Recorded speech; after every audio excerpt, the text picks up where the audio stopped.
Hi, I'm AJ Marks. And I'm Megan Soliginto. And you're listening to the Season 2 premiere of American Idiots Abroad.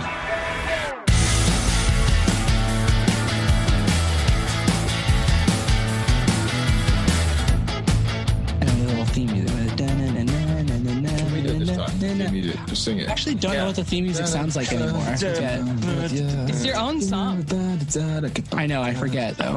Hi, you're listening to American Idiots Abroad. This is a podcast about the differences between the UK and the US. I moved to England when I was 18 from the Boston area. And I first came here for university when I was 20 in 2014. So one could say that we have experience with British culture. Allegedly. Which validates our reason for making this podcast. Exactly. This is a podcast where we discuss the differences between the UK and the US, cultural differences specifically, but also language, which we'll talk about in this episode, and other fun stuff that you did not know before, or you already know and you just want our opinions on it. As some listeners might know, we are starting our season 2 today, right, AJ? Yay! Yes, correct. And today's special first episode guests are none other than Jack and Wes from Daddy. I'm Wesley. I'm from Linslade in Bedfordshire,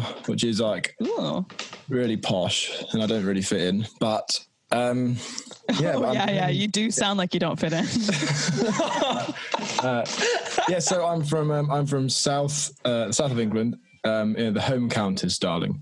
But I am also not a Tory, so that's kind of a bit of an anomaly. You've also lived in the north. I've lived in the north. I studied at Liverpool's, the Paul McCartney's Liverpool of the Institute of Liverpool Carneys Arts. There you go. That's was loads of fun. I'm hoping to move back there, and I started a band with a friend of mine called Jack McGaughey, who's not from England. It's a pretty good segue. And happens to also be here right now. My name is Jack, and I have a last name too, and that's McGaughey. And I'm a keyboard player. I'm from Eugene, Oregon. And I'm currently not an American idiot abroad. I'm an American idiot at home because I was abroad. And very of the times. Yeah. So you just recently moved back from Liverpool. Due to the coronavirus. And so Jack is very familiar with the inner workings of the British culture, I suppose. Yeah. I've dipped my toe in the water for sure. I mean, what, 2.5 years? That's not bad. 2.5 years. Yeah, that's pretty solid. That's pretty decent. Well, obviously, because British culture is so sophisticated and there's so many different levels and dynamic variations going on at the same time in order to adapt to a fully cultural, yeah. Nice. Oh, is that it? Yeah. I just realized like about halfway through that the bit wasn't funny enough to finish. I was just like, fuck. So Wes, even your name has some cultural differences between the US and the UK because Americans would say Wesley or Wes, but you go by Wesley or Wes, which I think is a very British thing because when I first met you, I called you Wes. I love that about you. I definitely said Wesley. Wesley. I mean, it makes sense because that's how it's spelled. I don't understand why I'm so particular about it, really. So today's topic is phrasing. So that might sound a little vague at first, but I'm sure our listeners and our guests will get the hang of it once we list off some examples. So we've already done an episode on phrases, which you can go back and listen to. This one is on phrasing, which is slightly different. Yes. Pretty different. It's like, so we're going to go over like the syntax and like sentence structure because Brits like to change not just one thing, but every possible thing that they can. Yes. So this is something that I noticed pretty immediately when I got into the UK was that we said our sentences differently. And it wasn't just the words, but it was like the actual formation of the sentences. It kind of would mean different things depending on how it was phrased and whatnot. Hard agree. I think one of the first things that I noticed about phrasing when I came here is that someone would say like, you're called Megan or you're called Wes or Jack or AJ, and not your name is? I mean, yeah, it's not like they don't say your name is. Wes, chime in as the token British person. I'm a very highly qualified person to talk on this matter, as I have obviously actually never been to America. I'll just say that's Jack, or this is Jack, or I'd point. We're very simple people. We just have a photo and we'll point at. Just look, Jack. me, Megan. Yeah, that Jack. I am cool. I never say I'm cool. Like I never say I'm called Wesley. I'd just say I'm Wesley. I'd say I'm Wesley. I'd miss out the. Jack, have you back us up? Have you heard this? Yeah. Have you heard British people say this? I've never thought about it until you just mentioned it now, but I'm like, yeah, people totally say that. People say it all the time. People totally say it. Just not Wes, because he's quirky. Yeah. He's not like the other Brits. Yeah. I think the thing is, if you say that you're called something, it's much more of a formal affair. Because if you're going to be like in like a party, it sounds much more textbook. I think I wouldn't use it necessarily colloquially. When people say like, when they put the subject of the sentence at the end, so they say like, "That's cool, those shoes." Or something like that. Do you know what I mean? Oh yeah. Oh yeah. Like that's not a southern thing. In the south, we don't say that's green. That that's like a more northern thing. It's a proper weird that book, you know. If someone's telling you an argument that like, or recounting an argument to you or something, you would say like, "That's not on what he said." If you said that's not on what he said, that's not on, you judge that the other person doesn't know what you're talking about. So you add more detail to be more specific rather than being sentence structure. Yeah, I really like it because like when you're mid-sentence and you can tell that someone's not understanding what you're saying, you could just add it to the end and it's just normal. Just more flexibility. Yeah. It's just fine. It's not weird. Yeah. Exactly. Just keep going. Don't stop. Add it at the end. Jack, that's not good. That what you're playing. Exactly. I'm so used to that. Exactly. Leave, the band, Jack, please. What would we say in America? We just start over. Right? You're so much more. South of England is like the same as the Americans. Because I think in the South, you might be like, if you said, let's say you're saying, that's not on, rather than just saying, what he said, I'd be like, that's not on, full stop, new sentence. What he said, that's not on. It's much more like easy to be sophisticated and be like posh about it.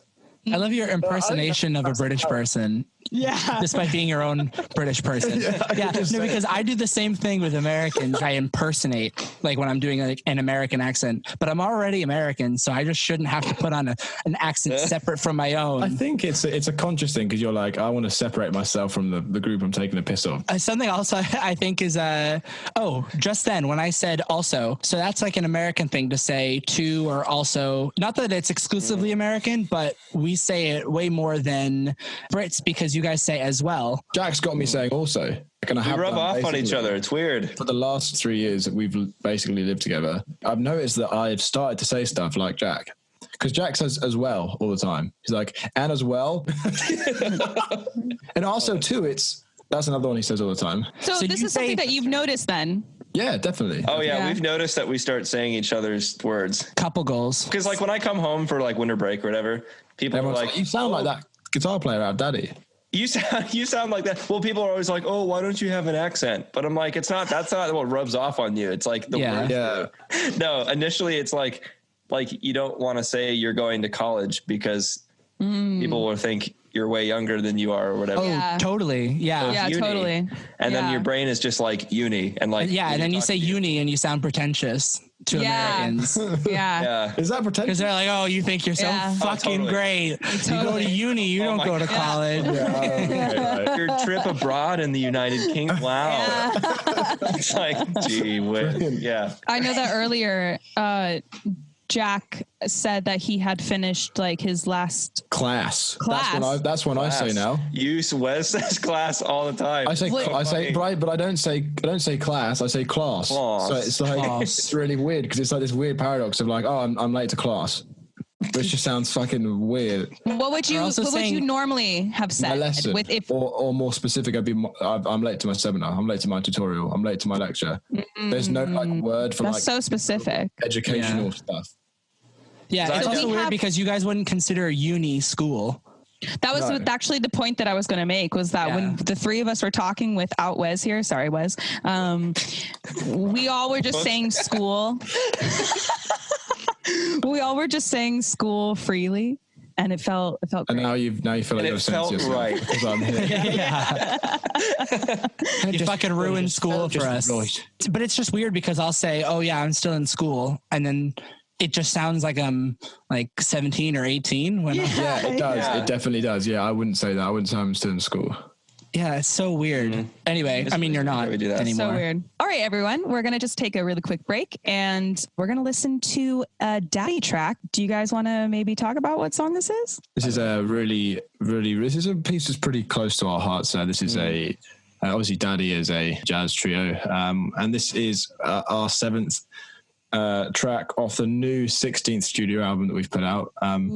Yeah, I was really influenced by the cicadas that are coming this year and their really delicate buzzing noises. It was interesting when I was listening to it. I was like, at first I thought I was listening to Skrillex, but then I realized I was listening to Daddy. And you guys have that effect on me. Going for the Skrillex kind of vibe. I mean, being a new jazz, trad jazz, big band ensemble type affair, Daddy has played on a number of different sound cards over the different millennia, and it's something that we strive to be involved with on a more intermolecular level. Absolutely. Okay, so this is Daddy-esque by Daddy.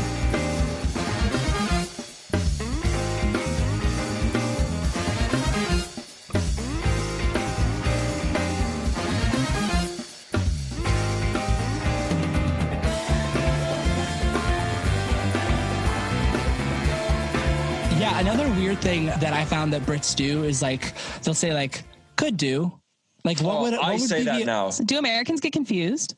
If anything, like my friends will notice it, and I think they're just too polite to say anything. Like when people point it out, they're like, "What? What?" Like if they genuinely don't understand, they'll be like, "What did you just say?" How do you not know what it means? As in, like, yeah, you could do, or yeah, we could do, or yeah. People know what it means, but it's like we just. I think they get the gist. Yeah, weird. There's no subject because like we wouldn't say, "Yeah, we could do." We just say, "Yeah, could do." I think it's the could do. I think it's like, what would we say instead? If I asked an American, "Do you want to grab lunch after this next meeting?" An American would say, "Yeah, maybe." Yeah. It's a polite way to challenge someone as well, because if you don't want to, because I do like a lot of graphic design work and work with clients on like video stuff. Like with a client will come back and be like, "Yo, so it's great. I really, really like everything you've done, but just change this, this, and this. Can we change this, this, and this?" And you'll be like, "No," your inside like, "Oh, that's ridiculous. That would make it look shit. This is why you're paying me, the designer, to do it." But then obviously you have to say, "Yeah, it could do. I mean, I mean, it's actually better how it is, but we could. I mean, we could do." Yeah, it's possible. It's possible. Like a follow up of what you said would be, "That's cool with you, yeah," and having the cool at the end. Yeah. It's not necessarily the sentence. It's just the yeah at the end. The yeah at the end. Yeah, I do say that. You're right. Yeah. Americans would say, "Yeah, that's cool with you, right?" Whereas like it just feels more casual the way that the Brits phrase it. Yeah. Like, and cool less like seeking validation. Yeah. Yeah. And I guess other cultures might say, "That's cool with you, no?" The opposite of No, it means the same thing. I thought that was a bit that was just really bad, but you're actually right. No, people do say that. It's like a negative. It's like a negative. No, we don't do bits on this show. Yeah. Yeah, I think the negativeness of having "that's cool with you," no. It's like it's definitely a regional thing. Maybe it's the no is more like you better not say no, whereas the yeah is like I'm assuming you're gonna say yeah. I don't know if this is just an American thing or not, but like if someone asks you a question and you answer and you go like, "Yeah, no," but then you also go like, "No, yeah," like in different spots, and it's whatever comes second. So it's no, yeah is yes, yeah, no is no, and yeah, no, definitely is yes. Yeah, no, definitely. Have you noticed too that if you're up for it and you're down for it? It's interesting how you can say I'm down, but you can't say I'm up. I'm up.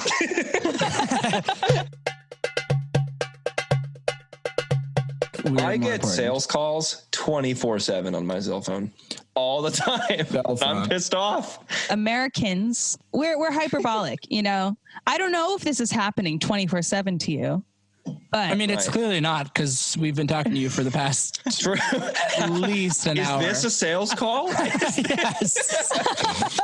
So something that I've noticed that's very subtle, this is a type of like tensing that Brits do. So we'll say, oh, that just made my day. But Brits will say, that's just made my day. Like, that has just made my day. Or like, for example, if I was going to say, wow, you did it. And a Brit would say, you've done it. You have done it instead of you did it. Yeah. No, you're right. it's really, really subtle. Yeah. Yeah. I don't know about that specific example. Like, you've done it. You've done it. You did it. Maybe, yeah. I don't think I'd... Oh, no, you're right. No, exactly. You're right. Yeah. So I'm talking about like a list of stuff. Like, done it. if Jack's like, have you just done the work for class? And I'd be like, yes, I've just done it. Yeah. I wouldn't be like, oh, I just did it. Yeah, I just did it. Do you prefer saying like, that's made my day, or that made my day? Which one do you use, and do you prefer one at all? I probably stick to my proverbial American guns and do what I would normally do with. See, I thought I would too, but I've changed. Yeah. I've changed to saying that's made my day. And I kind of like it because it subconsciously reminds me that like, I like mixing, like taking a little bit of British, taking a little bit of American, and like making sentences out of that. Jack, since you've been home, have you noticed this at all? Yeah, well, I can't actually speak, so I don't have conversations with other people, so I really haven't noticed it at all. Yeah. Quarantine life. Excellent. Quarantine? No, I don't know. You're very relatable, Jack. Our viewers love you. And I say that because we're a podcast and we have no viewers. Oh, he's had your pants down there. Yes, Jack, he's had your pants down. Yeah, see, look. He's had your pants down. Rather than he had your pants down. Or the pants were taken down. Yes, by you. It's like past tense. It's like, but it's just the tense. It's just the tense. Like he has. Yeah, it's the tense. I think what's weird too is after a period of like. There you go. Look, I think what's weird, too, I would never say that. Yeah. Oh, yeah. Instead of as well. What would you say to that, Wes? I would say another thing that's weird is... That's how we should say it, but we don't sometimes. But Jack sometimes gets excited. He'll be like, oh but here's the thing, comma. Oh. And then say it. Yeah. Oh, but here's the other thing, which I don't think I would say. Yeah. Imagine writing that in an essay. This is where it gets silly. But here's where it gets silly. While we're talking about tenses, another one is like you're sat or you're stood versus you're sitting or you're standing. Okay, that's a grammatical thing now.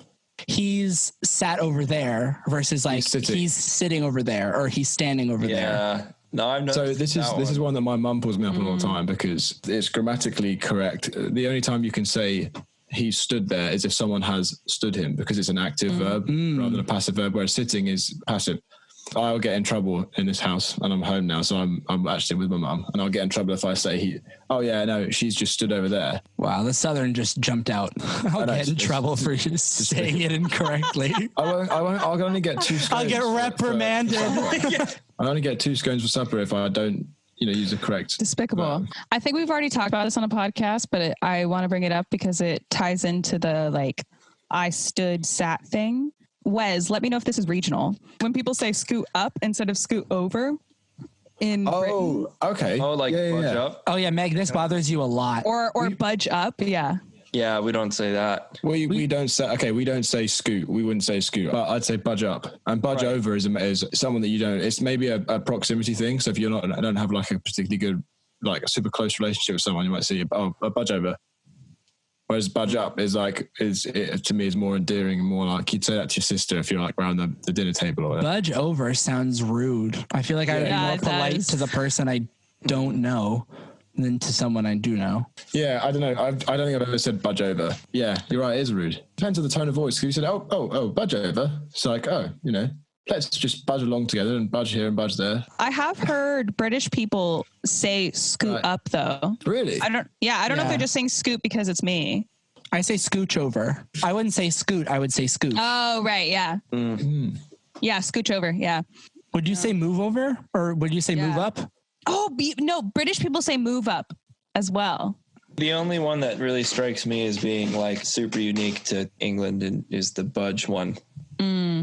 That's like like an American person would not say that. Some of those other ones are kind of like on the fence, but would you hear an American say move up? No. Unless they meant like there are a bunch of rows in like a theater and you move forward a couple. Like, let's move up. I don't think I've heard an English person say move over. That sounds American to me. I wanted to know if it was a regional thing, hence why asking Wes. Hence. Is that another thing that Americans say? Because English people say hence and then don't say why. Casually? If you say hence, it's the entire connective word. So you'd say, I'm recording a podcast, hence I missed supper. Well, I would say so. I missed supper. Like, which is why I might put that in there instead. Yeah, because the why is already in the hence. It's like, hence he didn't do this, rather than hence why he did. You don't say the why. We have one more example for you guys. Okay. So it's not entirely phrasing. I just thought it was interesting. So if I would refer to you and I'd be like, oh, Wes lad, can you wash the dishes? They say la rather than lad. Is that just a regional thing? Yeah, 100%. 100%. Yeah.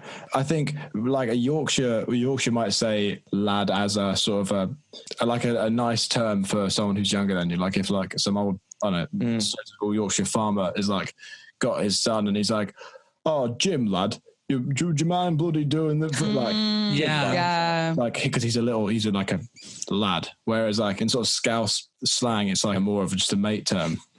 So Jack lad, Wes lad, are you? Thank you so much for. Sounds that's so another stiff when you say it. I know that's like that. That's one of the things that Americans should just not say in our accents. Say that. Anyway, guys, thank you so much for joining us on American Idiots Abroad. So, Daddy is it 8-piece or 10-piece? 15. No, we've 15 piece. Yeah. Where can people find you on social media? On Instagram, we _our_daddy. And on Facebook, we are facebook.com/the Daddy Collective. To our listeners, if you want, Daddy, I don't know if they're currently, but have sold some dope ass merch in the form of Daddy caps, Daddy hats. I bought the Daddy merch. I bought the Daddy merch twice, actually. I've got them here. Oh, yeah. I've got all the remaining stock, and there is 16 hats left. Oh. Wow. Send your bids to aiahosts@gmail.com. Yep, that's our email if you guys want to send in any questions you have, anything that we missed in this episode. Yeah, any concerns for our well-being. Any funny bits to put in the next episode. You can send us death threats to aiahosts@gmail.com. You can send your death threats to we_our_daddy. That's our that's our private just for death threats. So send them all there. But if you want to send well wishes for the future, aiahosts@gmail.com. Thank you guys so much for being on. This is Today by Daddy.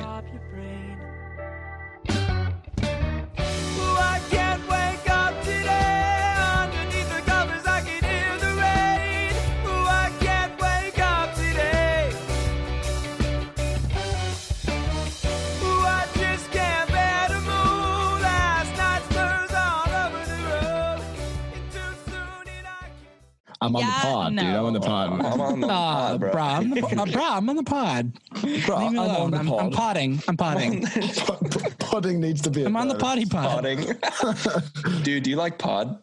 Dude, I pod like 24/7. Yeah, bro, I podding all the time. You know, dude, I'm just cruise that way in a Hummer and just fucking pod over there, dude. Just pod right on over there. I might just go pod right on over.